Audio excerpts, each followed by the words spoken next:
제 이름은 차동식 65세입니다. 지금은 재벌가의 상속자로 살고 있지만 불과 2년 전만 해도 월 30만 원 연금으로 전셋방에서 라면으로 끼니를 때우던 평범한 노인이었어요. 그런데 운명이라는 게 참 신기합니다. 갑자기 거대 기업 회장의 숨겨진 아들이라는 사실이 밝혀지면서 제 인생이 완전히 바뀌었거든요.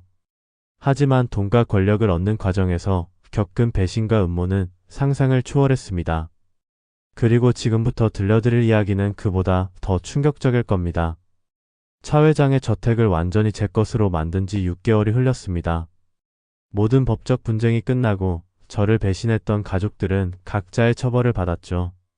큰아들 민호는 사기 혐의로 감옥에 들어갔고 둘째 민수는 파산했습니다. 저를 유혹했던 큰며느리 지영도 이혼당하고 고향으로 내려갔어요. 이제 저는 진짜로 이 거대한 집의 주인이 되었습니다. 수천억 원의 재산과 함께 말이에요. 하지만 승리의 기쁨보다는 공허함이 더 컸어요. 매일 아침 일어나서 그 화려한 샹들리에를 올려다보면 이상한 기분이 들었습니다. 정말 제가 원했던 게 이런 것이었나 하는 의문이 들더라고요. 20개가 넘는 방을 혼자 사용하며 지내는 일상이 처음엔 호화로웠지만 시간이 지날수록 외로움만 커졌습니다. 그 긴 식탁에 혼자 앉아서 밥을 먹을 때면 예전에 가족들이 모여있던 때가 그리웠어요. 비록 서로 미워하고 경계했지만 그래도 사람들이 있어서 시끌벅적했던 그때 말이에요. 그래도 적어도 평화로웠습니다. 더 이상 누군가 제 등 뒤를 노리거나 음모를 꾸미지 않았거든요. 아침에 일어나서 정원을 산책하고 독서를 하고 가끔 동네 어르신들과 바둑을 두는 소소한 일상이었어요. 돈 걱정도 없었고 건강도 예전보다 좋아졌습니다. 하지만 그런 평온한 일상이 영원히 계속될 리는 없었습니다. 어느 날 오후 평소처럼 정원에서 책을 읽고 있는데 경비원이 다급하게 달려왔어요. 정문에 어떤 분이 찾아오셨다면서 본인이 차 회장의 딸이라고 한다는 겁니다. 그 말을 듣는 순간 등골이 오싹해졌습니다. 차 회장의 딸이라니 또 다른 상속자가 나타났다는 뜻인가요? 제가 그토록 치열하게 싸워서 얻은 이 모든 것이 다시 위험에 처할 수도 있다는 생각이 들었어요.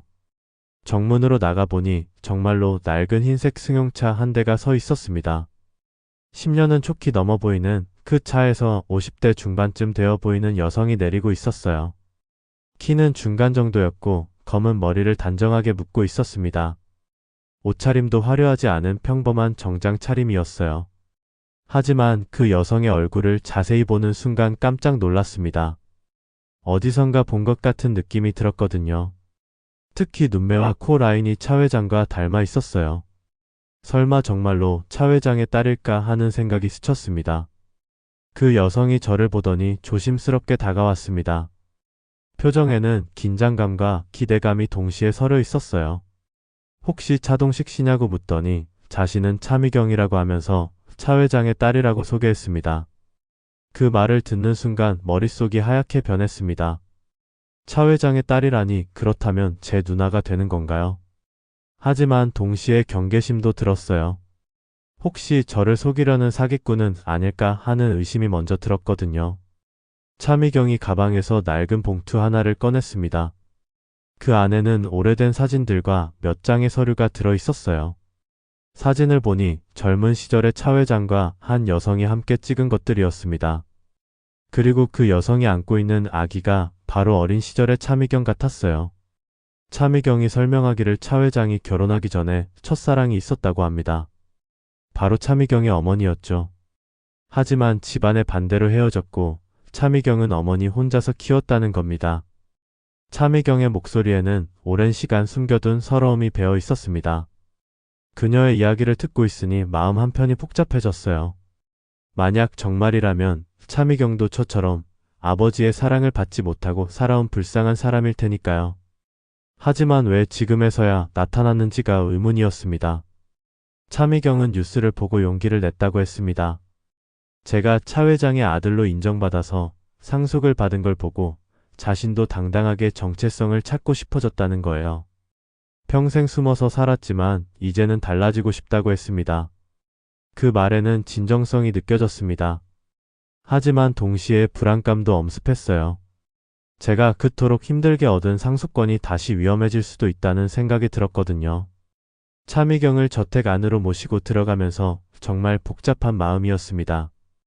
한편으로는 진짜 누나를 만난 것 같아서 반가웠지만 다른 한편으로는 또 다른 싸움이 시작될 것 같아서 두려웠어요. 하지만 그때까지도 저는 몰랐습니다.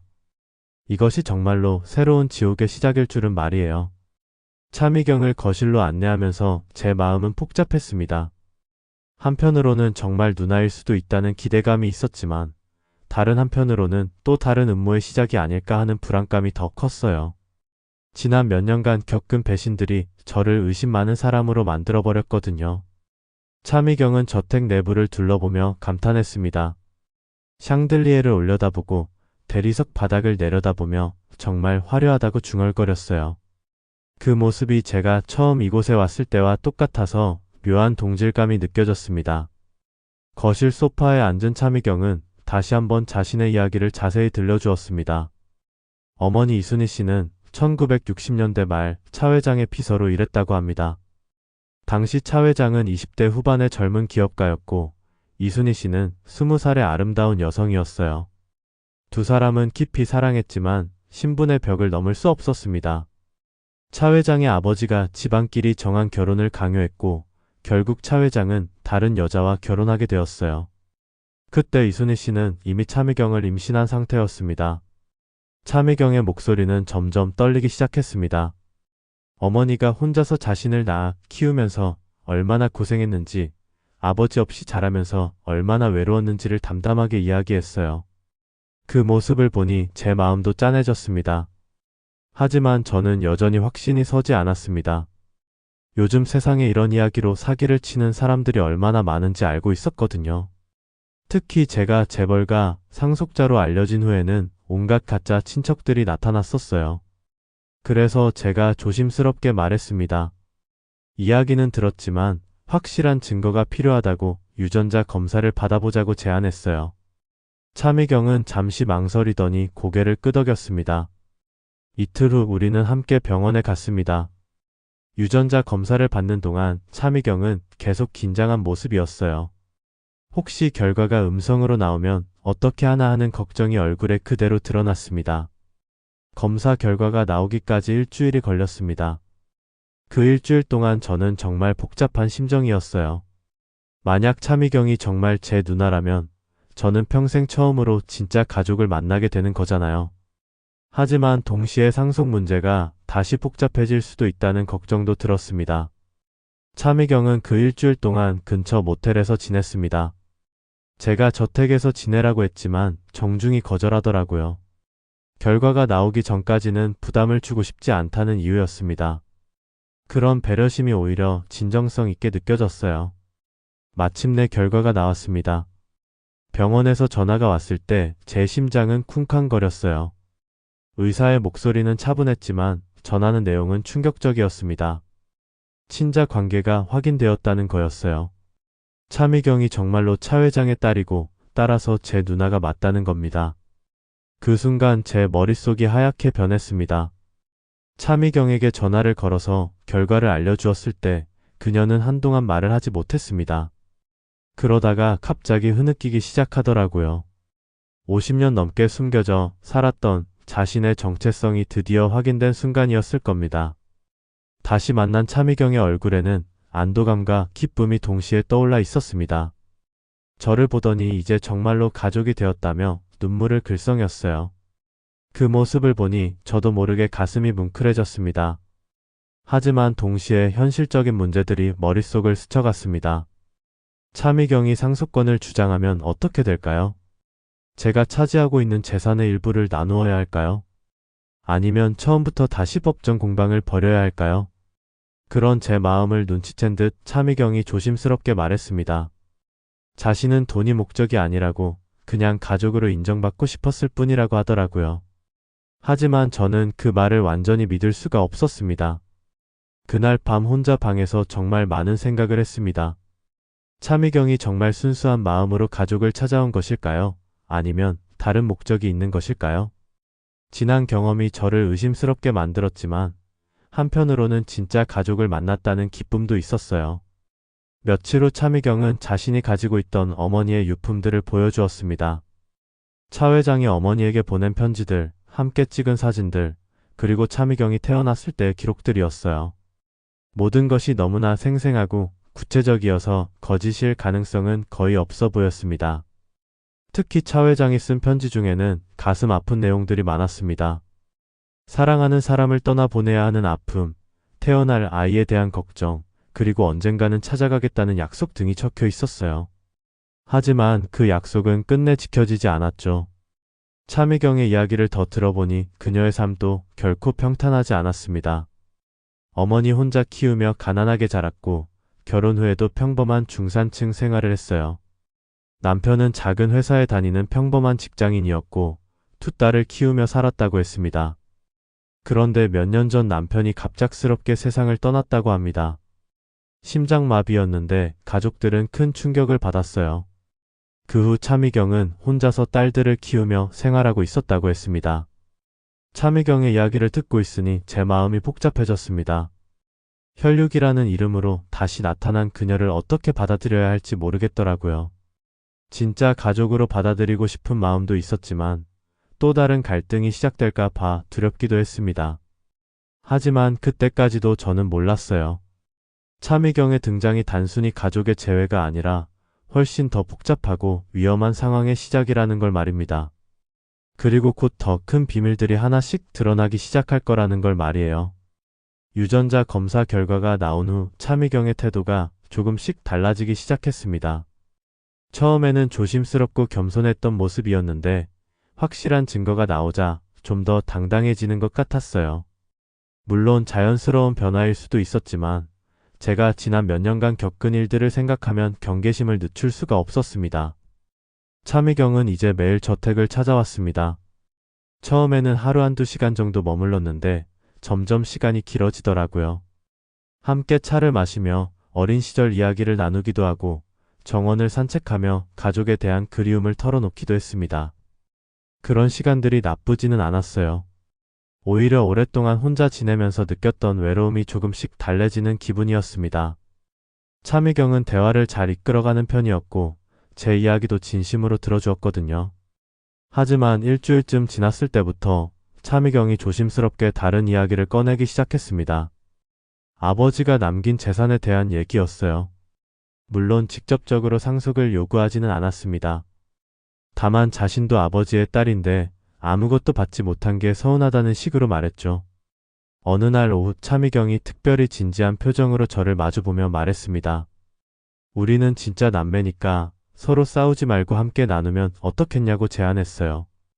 법정에서 다투는 대신 형제자매답게 평화롭게 해결하자는 거였습니다. 그 말 자체는 합리적으로 들렸어요. 실제로 차미경도 차 회장의 딸이니까 상속받을 권리가 있을 테고 굳이 법정에서 싸울 필요도 없을 거라는 생각이 들었습니다. 하지만 동시에 이상한 기분도 들었어요. 뭔가 계산된 느낌이 있었거든요. 차미경은 구체적인 제안도 했습니다. 재산을 반반씩 나누자는 거였어요. 저택과 회사 지분, 그리고 현금까지 모든 걸 공평하게 나누면 서로 만족할 수 있을 거라고 했습니다. 그러면서 자신은 욕심이 많지 않다고 그냥 아버지의 딸로 인정받는 것만으로도 충분하다고 덧붙였어요. 하지만 차미경이 하는 말을 자세히 들어보니 뭔가 이상했습니다. 욕심이 없다고 하면서도 재산 분할에 대해서는 상당히 구체적으로 알고 있었어요. 회사의 가치가 얼마인지, 부동산이 어느 정도 되는지까지 정확하게 파악하고 있더라고요. 그날 밤 혼자 생각해보니 의문점들이 하나둘씩 떠올랐습니다. 차미경이 어떻게 이렇게 자세한 정보를 알고 있는 걸까요?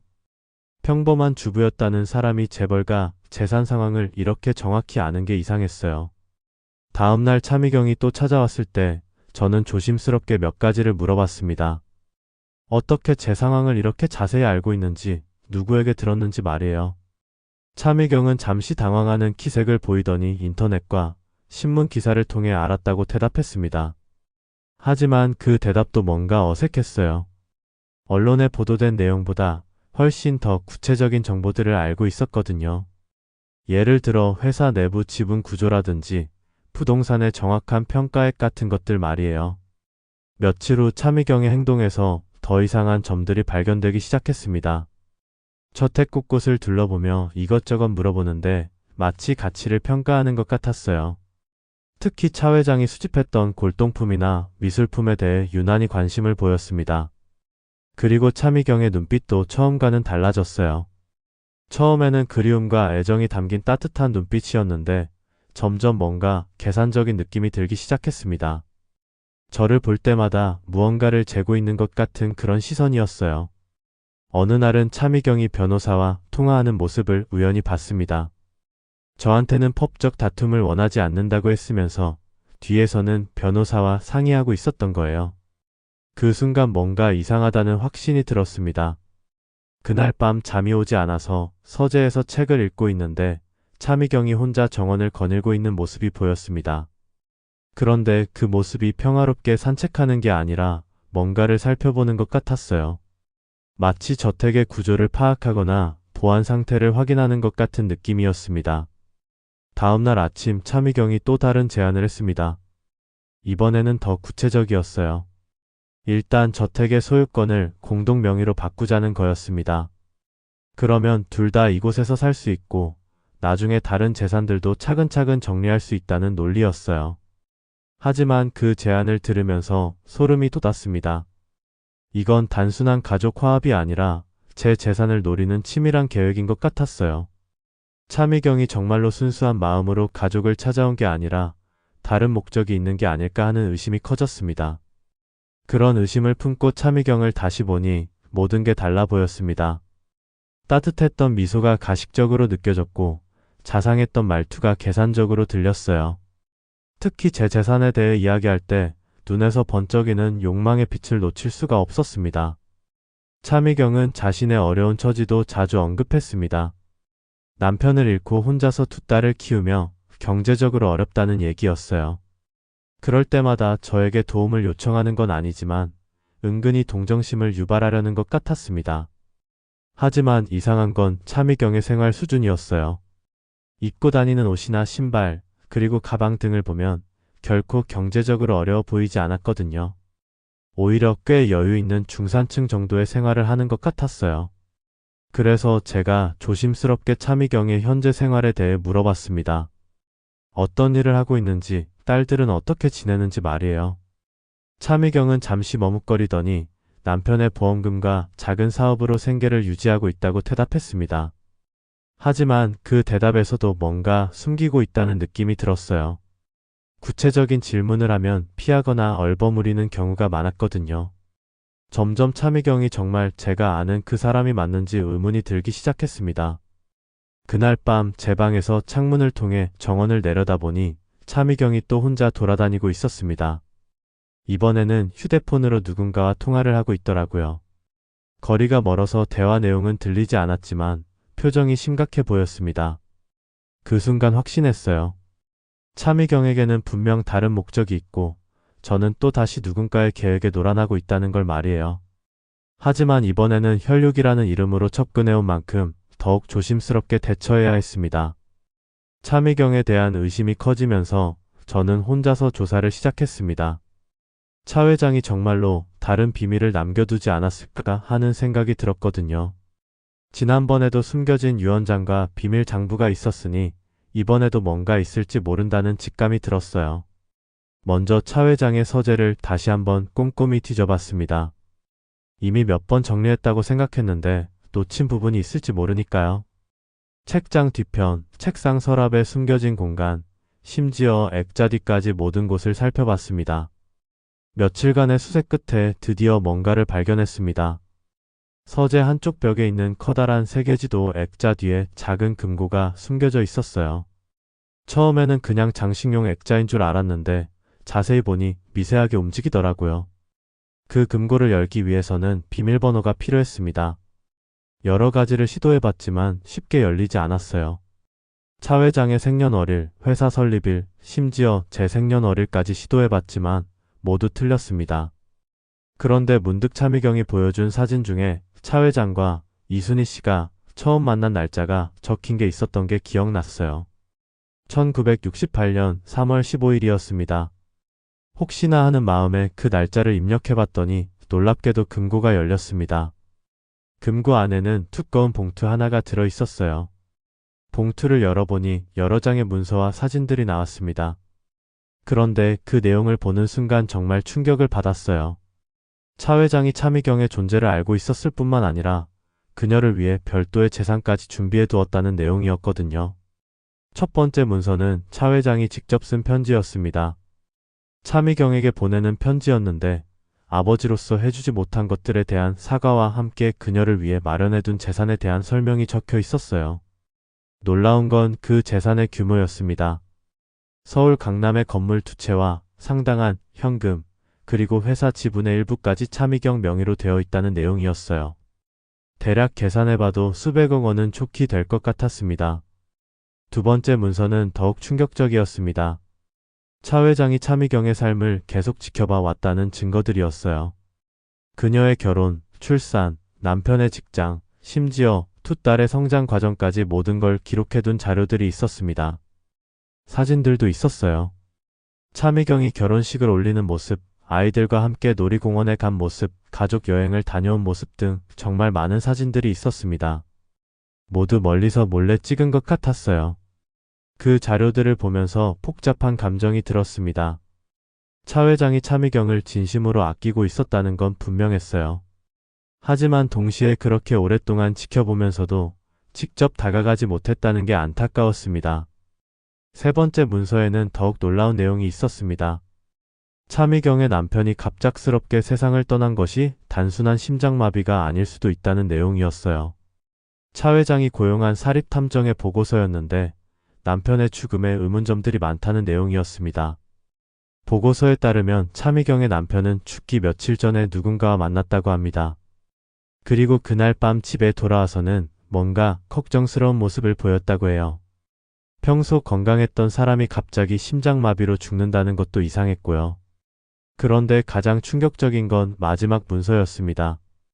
차 회장이 죽기 직전에 쓴 것으로 보이는 메모였는데 거기에는 차미경을 조심하라는 내용이 적혀 있었어요. 그녀가 단순히 돈을 원하는 게 아니라 더 큰 음모를 꾸미고 있을지 모른다는 경고였습니다. 그 메모를 읽으면서 온몸에 소름이 돋았습니다. 차 회장조차 차미경을 의심하고 있었다는 뜻이었거든요. 그렇다면 차미경이 지금 저에게 접근한 것도 단순한 가족 찾기가 아닐 수도 있다는 생각이 들었어요. 문서들을 더 자세히 살펴보니 차미경과 관련된 또 다른 정보들이 나왔습니다. 그녀가 최근 몇 년간 여러 명의 변호사들과 접촉했다는 기록도 있었고 차 회장의 재산 상황을 조사했다는 흔적도 발견됐어요. 특히 놀라운 건 차미경이 제가 차 회장의 아들로 밝혀지기 훨씬 전부터 이미 움직이고 있었다는 점이었습니다. 저에 대한 조사 자료도 있었는데 제 과거 생활부터 현재 상황까지 상당히 자세하게 파악하고 있었어요. 그 순간 깨달았습니다. 차미경이 저에게 접근한 것이 우연이 아니라 치밀하게 계획된 일이었다는 걸 말이에요. 그녀는 이미 오래전부터 차 회장의 재산을 노리고 있었고 제가 상속자로 나타나자 새로운 계획을 세운 거였습니다. 하지만 가장 무서운 건 차미경의 남편이 죽은 경위였어요. 만약 정말로 의문사라면 차미경이 얼마나 위험한 사람인지 알 수 있었거든요. 자신의 목적을 위해서라면 가족까지도 희생시킬 수 있는 사람일지 모른다는 생각이 들었습니다. 그날 밤 차미경이 또 저택에 왔을 때 저는 완전히 다른 시선으로 그녀를 바라봤습니다. 예전에는 그냥 불쌍한 누나로 보였는데 이제는 위험한 사냥꾼처럼 느껴졌어요. 특히 제 재산에 대해 이야기할 때 번쩍이는 그 눈빛이 정말 섬뜩했습니다. 차미경은 여전히 친근하게 굴었지만 이제 그 모든 것이 연기처럼 느껴졌습니다. 따뜻한 미소 뒤에 숨겨진 계산과 욕망이 보이기 시작했어요. 그리고 그녀가 제안하는 재산 분할 계획도 단순한 제안이 아니라 치밀한 전략이라는 걸 알 수 있었습니다. 하지만 저는 아직 확신을 가질 수 없었어요. 차 회장이 남긴 자료들이 정확한 것인지 아니면 그도 누군가에게 속아서 잘못된 정보를 믿었던 건지 확인이 필요했거든요. 그래서 며칠 더 지켜보기로 했습니다. 차미경의 행동을 주의 깊게 관찰하면서 그녀의 진짜 정체를 파악해 보려고 했어요. 하지만 그 과정에서 더욱 충격적인 사실들이 드러나게 될 줄은 그때 몰랐습니다. 차 회장의 비밀 문서들을 발견한 지 일주일쯤 지났을 때 정말 예상치 못한 일이 벌어졌습니다. 그동안 잠잠했던 옛 가족들이 하나둘씩 다시 모습을 드러내기 시작한 거예요. 마치 어둠 속에 숨어있던 늑대들이 냄새를 맡고 나타나는 것 같았습니다. 첫 번째로 나타난 건 큰아들 민호였습니다. 사기 혐의로 1년 반 동안 감옥에 있다가 최근에 가석방된 거였어요. 살이 많이 빠져서 예전에 당당했던 모습은 온데간데 없었지만 눈빛만은 여전히 음험했습니다. 민호가 저택 앞에 나타났을 때 정말 당황스러웠어요. 경비원이 급하게 연락해서 나가보니 그가 정문 앞에서 들어가겠다고 우기고 있었거든요. 더 이상 이 집과는 상관없는 사람이라고 해도 소용없었습니다. 민호는 제게 다가오더니 비꼬는 듯한 미소를 지었습니다. 그리고는 자신도 이제 새로운 계획이 있다고 예전처럼 당하고만 있지 않겠다고 으름장을 놓았어요. 무슨 말인지 물어보니 대답하지 않고 그냥 돌아갔지만 뭔가 불안한 예감이 들었습니다. 며칠 후에는 둘째 민수도 나타났습니다. 파산 후 작은 아파트에서 근근히 살고 있었다는 얘기를 들었는데 그도 예전과는 완전히 달라진 모습이었어요. 초라하고 비참해 보였지만 그 속에는 여전히 원한이 가득했습니다. 민수는 더욱 직접적이었어요. 저에게 복수하겠다고 대놓고 말했거든요. 자신의 인생을 망친 게 모두 쟤 때문이라면서 이번에는 절대 가만두지 않겠다고 했습니다. 그 모습을 보니 정말 무서웠어요. 가장 충격적이었던 건 지영까지 다시 나타난 거였습니다. 이혼 후 고향으로 내려갔다고 들었는데 어느 날 갑자기 저택에 찾아온 거예요. 예전에 우아했던 모습은 사라지고 뭔가 절박해 보였습니다. 지영은 제게 사과한다고 했어요. 예전에 저를 속인 것에 대해 정말 미안하다면서 이제는 진심으로 도와주고 싶다고 했습니다. 하지만 그 말을 전혀 믿을 수 없었어요. 한번 배신한 사람을 어떻게 다시 믿을 수 있겠어요. 그런데 정말 기가 막힌 일이 벌어졌습니다. 이 세 사람이 차미경과 만나고 있다는 사실을 알게 된 거예요. 우연히 근처 카페에서 그들이 함께 모여있는 모습을 목격했거든요. 네 명이 테이블을 둘러싸고 진지하게 대화하고 있었습니다. 그 순간 모든 퍼즐이 맞춰지기 시작했습니다. 차미경이 혼자 움직이는 게 아니라 옛 가족들과 손을 잡고 저를 상대로 새로운 계획을 세우고 있었던 거예요. 정말 치밀하고 무서운 음모였습니다. 며칠 동안 몰래 그들을 관찰해봤더니 상황이 더욱 심각했습니다. 거의 매일 만나서 회의를 하고 있었고 각자 맡은 역할이 있는 것 같았어요. 차미경은 리더 역할을 하고 있었고 나머지 3명은 그녀의 지시를 받는 모습이었습니다. 특히 민호와 민수는 차미경에게 완전히 굴복한 상태였어요. 예전에는 그렇게 자존심이 강했던 사람들이 이제는 차미경의 앞에서 꼼짝 못하고 있었습니다. 아마도 그들에게 뭔가 약점을 잡혔거나 아니면 더 큰 이익을 약속했을 것 같았어요. 지영의 경우는 조금 달랐습니다. 차미경과 대화할 때 종종 불편한 기색을 보였거든요. 마지못해 따라하는 것 같기도 했고 때로는 망설이는 모습도 보였습니다. 하지만 결국에는 차미경의 계획에 동참하고 있었어요. 그들의 계획이 무엇인지 알아내기 위해 더 가까이에서 관찰해봤습니다. 어느 날 그들이 만나는 카페 근처에 가서 몰래 들어봤더니 정말 충격적인 대화를 들을 수 있었어요. 차미경이 말하기를 이번에는 법적으로 완벽하게 처리하겠다는 거였습니다. 저를 완전히 몰아내고 재산을 차지할 수 있는 방법을 찾았다면서 곧 실행에 옮기겠다고 했어요. 그 자신감이 정말 무서웠습니다. 민호는 이번에는 실수하지 않겠다고 다짐했습니다. 예전에는 증거를 남겨서 실패했지만 이번에는 완벽하게 처리하겠다는 거였어요. 그리고 민수도 자신이 맡은 부분은 확실히 해내겠다고 장담했습니다. 가장 소름 끼쳤던 건 지영의 역할이었습니다. 차미경이 지영에게 다시 저에게 접근하라고 지시하는 거였어요. 예전처럼 저를 유혹해서 방심하게 만들라는 거였습니다. 지영은 처음에는 거부했지만 차미경이 뭔가 협박하는 듯한 말을 하자 결국 승낙했어요. 그들의 대화를 더 들어보니 정말 치밀한 계획이었습니다. 차미경이 법적으로 상속권을 주장하는 동안 민호와 민수는 제 평판을 깎아내리는 일을 맡았어요.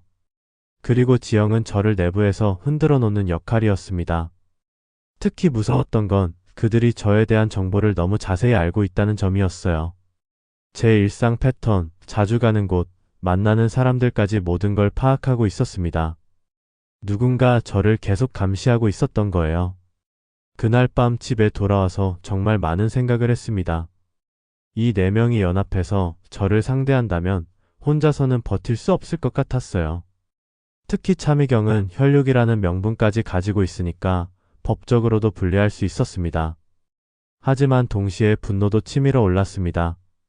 겨우 평화로운 삶을 찾았다고 생각했는데 또 다시 이런 음모에 휘말리게 된 거잖아요. 이번에는 절대 당하고만 있을 수 없다는 생각이 들었습니다. 다음 날부터 저도 대비책을 세우기 시작했습니다. 우선 믿을 만한 변호사를 새로 구해야 했고 그들의 음모를 막을 수 있는 증거들도 수집해야 했어요. 특히 차미경의 과거를 더 자세히 조사해 볼 필요가 있었습니다. 하지만 가장 중요한 건 그들이 언제 본격적인 공격을 시작할지 파악하는 것이었어요. 지금까지는 준비 단계인 것 같았지만 곧 실제 행동에 나설 것 같았거든요. 그런데 며칠 후 정말 예상치 못한 일이 벌어졌습니다. 제가 그토록 믿었던 마지막 사람마저 저를 배신하게 될 줄은 꿈에도 몰랐어요. 이번 배신은 정말로 저를 나락으로 떨어뜨릴 뻔했습니다. 차미경과 옛 가족들의 연합을 발견한 후 저는 반격을 준비하기 위해 이성민 변호사에게 연락했습니다. 지난번에 저를 도와서 승리로 이끌어준 그 변호사였어요. 그런데 전화를 받은 이성민 변호사의 목소리가 이상하게 차갑더라고요. 약속을 잡고 변호사 사무실에 갔을 때 뭔가 분위기가 예전과 달랐습니다. 이성민 변호사는 저를 반갑게 맞아주지 않았어요. 오히려 어색하고 부담스러워하는 기색이 역력했습니다. 그 순간 불안한 예감이 들기 시작했어요. 이성민 변호사가 조심스럽게 입을 열었습니다. 죄송하지만 이번 사건은 맡을 수 없다고 하더라고요. 개인적인 사정이 생겼다면서 다른 변호사를 소개해주겠다고 했습니다. 하지만 그 말투에서 뭔가 숨기고 있다는 느낌이 강하게 들었어요. 제가 왜 그러느냐고 따져 물으니 이성민 변호사는 더욱 당황하는 기색을 보였습니다. 그러면서 계속 다른 핑계를 대며 저와의 관계를 정리하려고 했어요. 그 모습을 보니 분명히 뭔가 있다는 확신이 들었습니다. 사무실을 나오면서 정말 허탈했습니다. 그토록 믿었던 사람마저 저를 외면하다니 도대체 무슨 일이 일어난 걸까요? 혹시 차미경, 일행이 이성민 변호사에게도 뭔가 압력을 가한 건 아닐까 하는 생각이 들었어요. 며칠 후 그 의문이 풀렸습니다. 우연히 이성민 변호사의 지인을 통해 들은 이야기였는데 정말 충격적인 내용이었어요. 차미경이 이성민 변호사를 찾아가서 거액의 돈을 제시했다는 거였습니다. 구체적인 내용을 알아보니 더욱 기가 막혔습니다. 차미경이 이성민 변호사에게 10억 원을 제시하며 저를 도와주지 말라고 회유했다는 거예요. 그리고 만약 거절하면 이성민 변호사의 과거 실수를 폭로하겠다고 협박까지 했다고 합니다. 이성민 변호사도 처음에는 거절했다고 해요. 하지만 차미경이 가져온 자료를 보고는 어쩔 수 없이 굴복했다는 겁니다. 그 자료가 무엇인지는 정확히 알 수 없었지만 이성민 변호사의 변호사 생명을 끝낼 수 있을 만큼 치명적인 것이었나 봅니다. 그 소식을 들은 순간 정말 절망스러웠어요. 저를 도와줄 수 있는 유일한 사람이었는데 그마저도 적에게 넘어가 버린 거잖아요. 이제 정말로 혼자가 된 기분이었습니다. 하지만 더 충격적인 일들이 연달아 벌어졌습니다. 며칠 후 갑자기 국세청에서 연락이 온 거예요. 제 재산에 대한 세무조사를 하겠다는 통보였습니다. 이유도 명확하지 않았고 갑작스럽게 결정된 것 같았어요. 세무조사가 시작되자 여러 가지 문제들이 터져나왔습니다. 차 회장으로부터 상속받은 재산 중에 세금 처리가 미흡한 부분들이 있다는 거였어요. 물론 제가 직접 처리한 게 아니라 이전 회계사들이 한 일이었지만 책임은 저에게 있었습니다. 세무조사관들은 정말 꼼꼼하게 모든 걸 뒤졌습니다. 저택은 물론이고 회사 관련 서류들까지 모두 압수해 갔어요. 그리고 몇억 원의 추징세를 물어야 한다고 통보했습니다. 그런데 이상한 건 세무조사의 타이밍이었어요. 하필이면 차미경이 나타난 직후에 이런 일이 벌어진 거잖아요. 분명히 누군가 의도적으로 신고했을 것 같았습니다. 며칠 후 그 의심이 사실로 드러났습니다. 세무조사를 신고한 사람이 바로 민수였던 거예요. 파산 후 폭수심에 불타있던 민수가 차미경의 지시로 저를 신고한 거였습니다. 민수는 예전에 회사 일을 했기 때문에 내부 사정을 잘 알고 있었어요. 어느 부분에 문제가 있는지, 어떻게 신고해야 가장 타격이 클지 모든 걸 정확히 파악하고 있었던 거죠. 설상가상으로 언론에서도 문제를 제기하기 시작했습니다. 제가 세무조사를 받고 있다는 소식이 알려지면서 재벌가 상속자의 탈세 의혹이라는 제목으로 기사가 나왔어요. 그 기사들을 보면 정말 악의적이었습니다. 마치 제가 의도적으로 세금을 포탈한 것처럼 써놨거든요. 그리고 제 과거까지 다시 들춰내면서 원래 가난했던 사람이 갑자기 부자가 되더니 세금도 제대로 내지 않는다는 식으로 몰아갔어요. 언론 공세도 우연이 아니었습니다.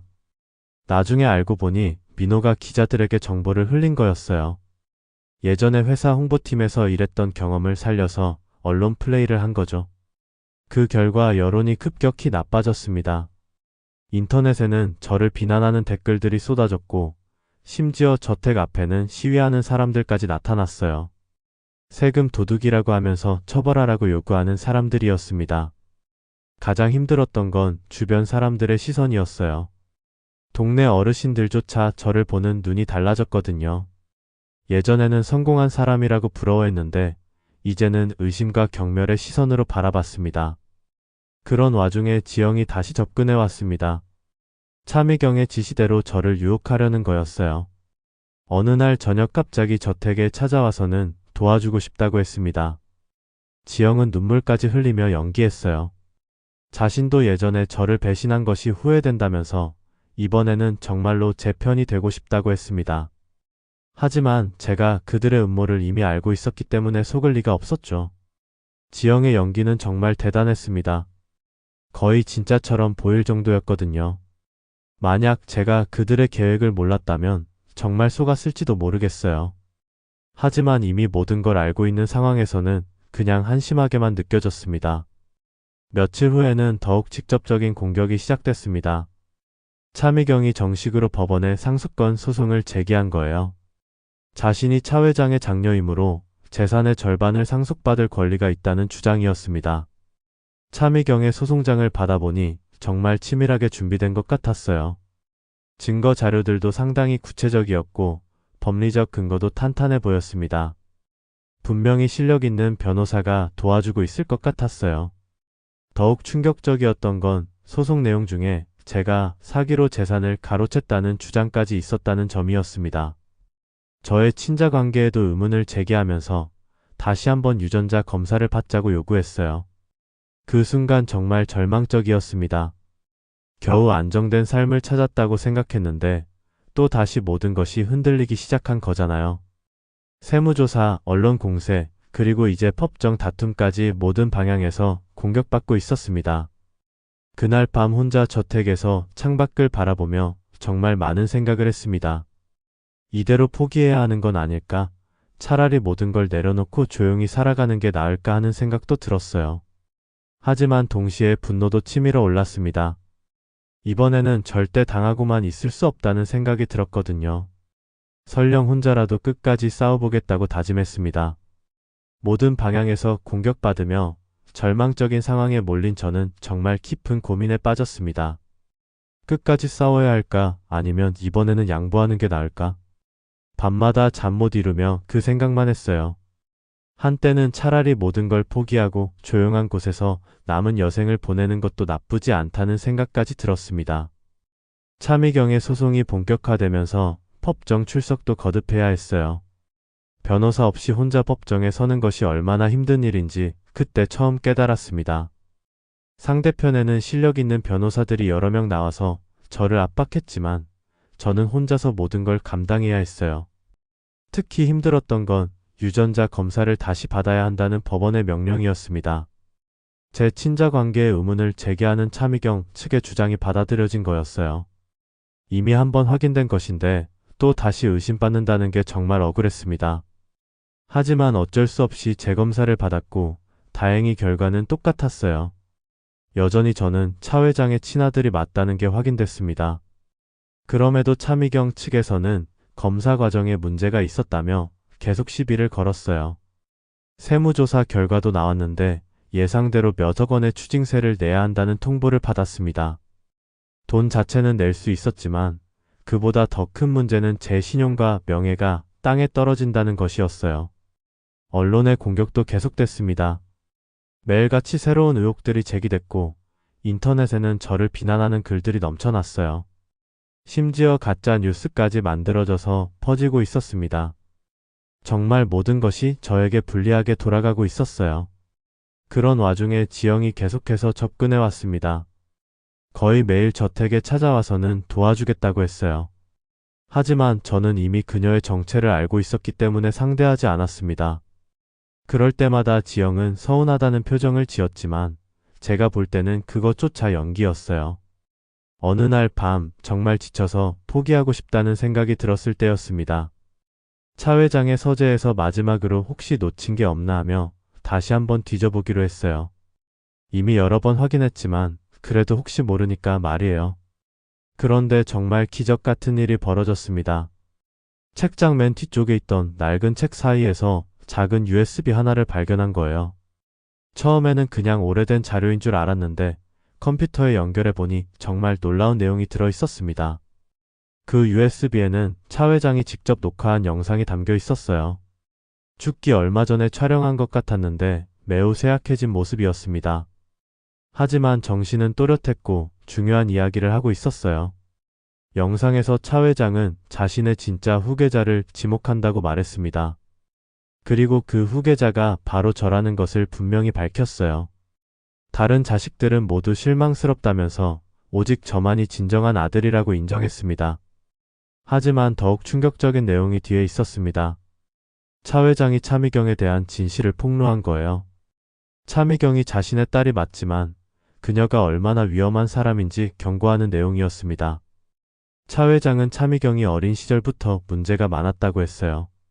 어머니 이순희 씨도 차미경 때문에 많은 고생을 했다는 겁니다. 특히 차미경이 성인이 된 후에는 여러 번 사기 사건에 연루됐다고 했어요. 가장 충격적이었던 건 차미경의 남편이 죽은 진짜 이유였습니다. 차 회장이 사립탐정을 고용해서 조사한 결과 차미경이 남편의 보험금을 노리고 독을 탔을 가능성이 높다는 거였어요. 물론 확실한 증거는 없었지만 정황상 그럴 가능성이 크다고 판단했다는 겁니다.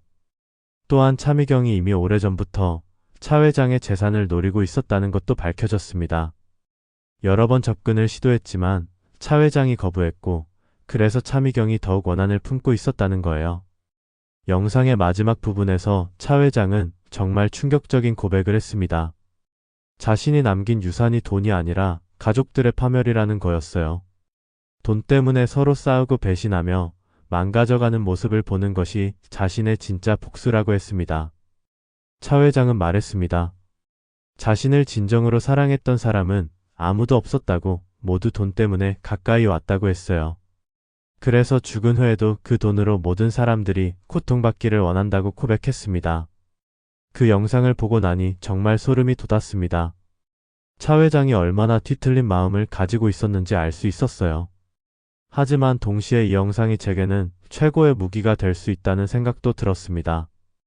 영상에는 차미경의 과거 행적들이 자세히 기록되어 있었고 그녀가 얼마나 위험한 사람인지 증명할 수 있는 내용들이 많았어요. 특히 남편의 죽음과 관련된 정황들은 정말 충격적이었습니다.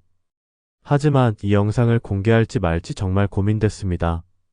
한편으로는 차미경을 무너뜨릴 수 있는 결정적 증거였지만 다른 한편으로는 차 회장의 뒤틀린 복수심이 담긴 것이기도 했거든요. 며칠 동안 정말 깊이 고민했습니다. 이 영상을 공개하면 차미경은 물론이고 다른 가족들도 모두 몰락할 것 같았어요. 하지만 그들이 저에게 한 짓을 생각하면 동정할 여지가 없었습니다. 결국 저는 결심했습니다. 이번에는 정말로 끝을 내겠다고 말이에요. 더 이상 누구에게도 당하지 않겠다고 다짐했습니다. 이 영상의 모든 것을 바꿀 수 있는 마지막 기회였어요. 하지만 그 결과가 어떻게 될지는 아무도 예상할 수 없었습니다.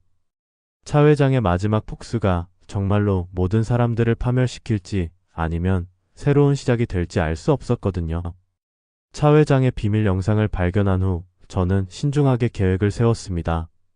이번에는 실수하지 않겠다고 다짐했어요. 먼저 영상의 진위를 확인받기 위해 전문가에게 의뢰했고 차미경의 과거 행적도 추가로 조사했습니다. 며칠간의 조사 결과 영상 속 차 회장의 증언들이 사실일 가능성이 높다는 것을 확인했어요.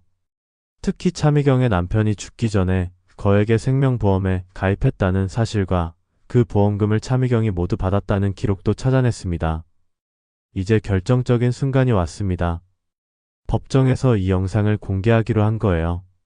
차미경과 그 일당들이 예상하지 못한 최후의 반격이었습니다.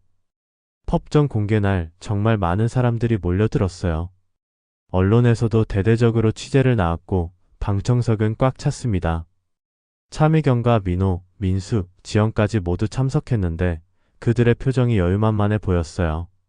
재판부에서 증거 제출을 허가하자 저는 차 회장의 영상을 재생했습니다. 법정 안이 조용해지더니 모든 사람들이 화면에 집중했어요. 차 회장의 목소리가 법정에 울려 퍼지기 시작했습니다. 처음에는 별것 아닌 듯 보였던 차미경의 표정이 점점 굳어지기 시작했어요. 특히 차 회장이 자신의 과거를 폭로하기 시작하자 그녀의 얼굴이 새하얗게 변했습니다. 영상에서 차 회장이 차미경의 남편 톡살 의혹을 제기했을 때 법정 안에서 웅성거리는 소리가 들렸어요. 차미경은 자리에서 일어나며 그건 거짓말이라고 소리쳤지만 이미 늦었습니다. 하지만 진짜 충격은 영상의 마지막 부분이었습니다. 차 회장이 자신의 진짜 유산에 대해 고백하는 장면이었어요. 그의 목소리는 차갑고 음산했습니다. 차 회장이 말했습니다. 자신이 평생 쌓아온 재산은 사실 저주받은 것이라고, 그 돈을 차지하려는 모든 사람들이 결국 파멸하게 될 거라고 했어요. 그리고 그것이 바로 자신이 원했던 복수라고 고백했습니다. 더욱 충격적이었던 건 차 회장이 밝힌 진실이었습니다. 그가 남긴 재산 중 상당 부분이 사실은 불법적인 방법으로 모은 것이라는 거였어요. 탈세, 정치인 로비, 심지어 살인까지 저질렀다고 고백했습니다. 법정 안이 완전히 술렁거리기 시작했어요. 기자들은 카메라를 돌렸고 방청석에서는 놀라는 소리들이 터져나왔습니다. 차미경과 다른 가족들은 완전히 패닉 상태에 빠져 있었어요. 차 회장은 영상에서 계속해서 충격적인 고백을 이어갔습니다. 자신이 죽은 후에 이 모든 진실이 밝혀지면서 가족들이 고통받는 것을 보고 싶었다고 했어요. 그리고 그 중에서도 가장 욕심 많은 사람이 가장 크게 벌받기를 원한다고 했습니다. 마지막에 차 회장은 정말 소름 끼치는 말을 했습니다. 자신의 진짜 유산은 돈이 아니라 바로 이 저주라고, 이 집안에 태어난 모든 사람들이 영원히 불행하게 살아가는 것이 자신의 진정한 복수라고 고백했어요. 영상이 끝나자 법정 안은 완전한 정적에 빠졌습니다. 모든 사람들이 충격에 빠져서 말을 할 수 없었어요. 차미경은 의자에 주저앉아 있었고 민호와 민수는 얼굴이 새파랗게 질려 있었습니다. 재판장이 휴정을 선언했지만 이미 모든 것이 끝난 상태였어요. 차 회장의 고백으로 인해 그가 남긴 재산의 합법성 자체가 의문시되기 시작했거든요. 법정을 나서는 차미경의 모습을 보니 정말 초라했습니다. 예전에 당당했던 모습은 온데간데 없고 완전히 무너진 사람 같았어요. 민호와 민수도 마찬가지였습니다. 기자들의 질문 공세를 피해 황급히 달아나는 모습이 정말 비참해 보였어요. 그날 저녁 뉴스는 온통 이 사건으로 도배됐습니다. 차 회장의 충격적인 고백과 함께 그의 범죄 행위들이 하나씩 수면 위로 드러나기 시작했어요. 검찰에서도 즉시 수사에 착수한다고 발표했습니다. 며칠 후 상황이 어떻게 돌아가는지 알 수 있었습니다. 차미경은 남편 살해 혐의로 경찰 조사를 받게 됐고 민호와 민수도 차 회장의 범죄에 가담했다는 혐의로 다시 수사선상에 올랐어요. 하지만 정작 저는 전혀 기쁘지 않았습니다. 승리했다는 성취감보다는 허무함이 더 컸어요. 차 회장의 마지막 고백을 들으니 제가 그토록 원했던 이 재산이 과연 정당한 것인지 의문이 들었거든요. 며칠 후 저는 충격적인 사실을 하나 더 알게 됐습니다.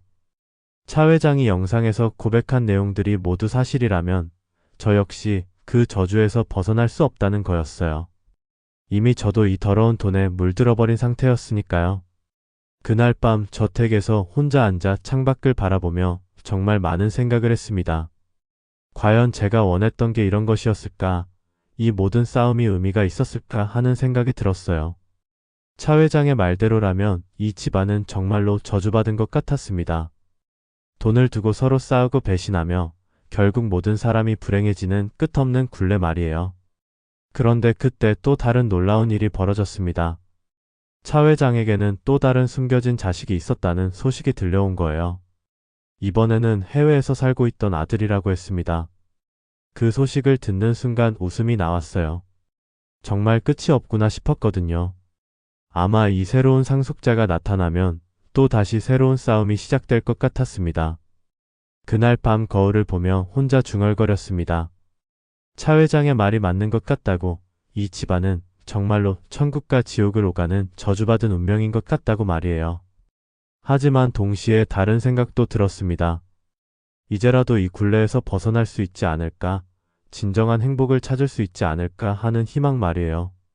결국 깨달았습니다. 진짜 중요한 건 돈이 아니라 마음의 평화라는 걸, 그리고 진정한 가족의 사랑이라는 걸 말이에요. 비록 늦었지만 이제라도 깨달은 게 다행이었습니다. 여러분도 저처럼 돈과 욕망에 휘둘리지 마세요.